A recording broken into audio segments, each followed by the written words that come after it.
A military canvas parachute, waterlogged and heavy, is slowly hoisted onto the steel deck. How did a 5-meter shark remain unseen until the 20th century? The records from that afternoon reveal a creature that rewrote the evolutionary tree of pelagic predators. The year was 1976. The United States Navy research vessel sailed 40 kilometers off the coast of Oahu in Hawaii. The uniform blue waters of the Pacific concealed an abyssal plain 4,600 meters deep. The crew was working on a routine recovery of test torpedoes. To maintain the vessel's stability against underwater currents, 2 large parachutes functioned as floating anchors. They were lowered to 165 meters deep. The winches operated at a slow rotation. The steel cable strained under an anomalous weight snagged in the canvas mesh. If this descent has captivated you, subscribe. The next dive is already in preparation. The technicians on deck expected to find tangled equipment or metallic debris. It wasn't industrial waste, nor a calibration error from the scanning sonar. What broke the waterline shattered a centuries-old zoological silence.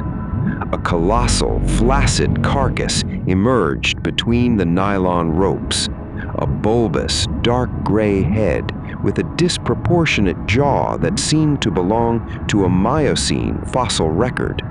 The wide-finned creature did not exhibit the typical muscular rigidity of large oceanic predators. The object hanging from the lines belonged to no known catalog of marine biology. On that afternoon of November 15th, a new entry became necessary for marine biology. The crew observed the creature lying on the damp deck of the ship. The animal measured 4.46 meters in length. Its exact weight registered 750 kilograms on the industrial scale at the port. Its dark skin was unusually soft. Sharks typically possess sharp dermal denticles, scales that function like hydrodynamic armor. But this specimen's skin yielded to the touch, covering spongy musculature. Its rounded, short snout lacked the classic aerodynamics designed for high-speed hunting. Biologists were urgently summoned to the Honolulu Naval Base to assess the discovery. The initial visual inspection confirmed the unexpected. It wasn't a mutation of a documented species. It wasn't an individual deformed by the pressure of the depths. It was an entirely new family of sharks, a taxonomic event science hadn't recorded since the 19th century. The scientific community needed to create a new genus and a new biological family to accommodate the sole existing specimen. The chosen name was Megachasma pelagios, the giant mouth of the open waters. The entire animal was preserved in formaldehyde tank and transferred to the Bishop Museum in Hawaii. To understand the anatomical anomaly, researchers needed to examine the interior of its most unsettling structure. This anomalous formation dominated almost the entire front portion of the skull, a cavernous mouth measuring over a meter wide during dissection, lined with a strip of shimmering silver tissue. The megamouth did not possess the triangular serrated teeth of an apex predator. Instead, 83 rows of tiny hook-shaped teeth rested in its cartilaginous gums. Analysis of the stomach contents revealed a thick soup of euphausiids, a diet based entirely on krill, copepods, and small jellyfish. The giant was a peaceful filter feeder, the third known filter-feeding shark in the world. It joined the lineage of the whale shark and basking shark. But the silver strip on his lips held a specific adaptation for the absence of sunlight. Histological examinations of the oral tissues suggested the presence of photophores, small cellular organs capable of emitting bioluminescence. The central biological hypothesis formed from the anatomy of his lower jaw. The shark would swim with its mouth open in the continuous darkness of the water column. The luminous strip around its lips would function as a low-intensity biological beacon. Krill, naturally drawn to small light sources in the cold water, would swim directly into the oral cavity, a passive trap designed to operate in the pelagic void.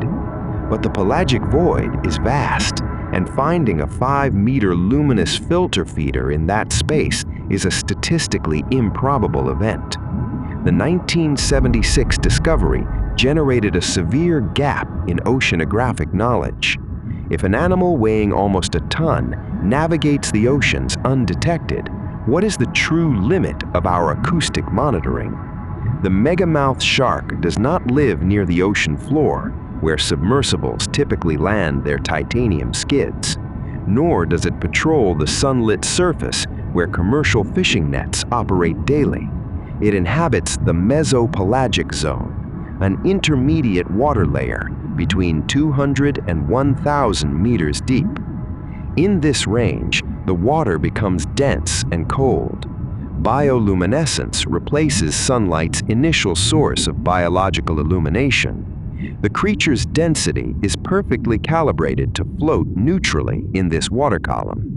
Its liver is massive, accounting for almost 20% of its total volume. It is filled with extremely low-density oils.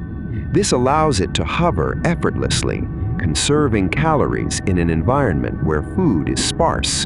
It is a region of continuously declining temperature, where pressure begins to isolate ecosystems from the world above. The surface, in turn, demanded 14 more years of search before science saw the animal alive. In October 1990, the 6th specimen in history was found entangled in a commercial drift net. The rescue occurred off the coast of Dana Point, California. The animal was alive and lethargic. It was a 5-meter adult male. Researchers seized the rare opportunity and inserted acoustic transmitters at the base of its dorsal fin. Then they released it back into the Pacific waters. For 2 uninterrupted days, the sensors mapped a mechanical, silent ballet in the open ocean. Telemetry data revealed the species' life pattern. The shark spent its days stationed between 130 and 170 meters deep. The waters in this range maintained a temperature of 15 degrees Celsius. When the sun vanished on the horizon, it began an unnervingly slow vertical ascent. The animal stopped just 12 meters from the surface. It followed the deep scattering layer, the daily migration of zooplankton. It is the largest synchronous biomass movement on planet Earth. Its extreme slowness proved to be an evolutionary trait. It moves at an average speed of 1.5 kilometers per hour. Its skeleton is poorly calcified, composed almost entirely of spongy cartilage and water.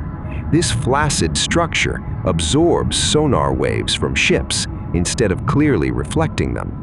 A biological ghost that moves without leaving a solid acoustic trace. The solid acoustic trace never truly existed because the creature evolved to be a faint echo on radar screens. The 5-meter shark remained invisible for so long because it mastered the mechanics of the intermediate water column. It doesn't need the seafloor to rest and rejects the light of day. The absence of dense bones and a gas-filled swim bladder affects its signature.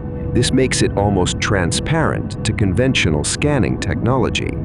The species Megacosma pelagius exists in a corridor of perpetual suspension. It ascends with the night and descends with the dawn, in a cycle dictated solely by the millimetric movement of plankton. Physical proof that the dark vastness between the surface and the abyss still harbors entire lineages.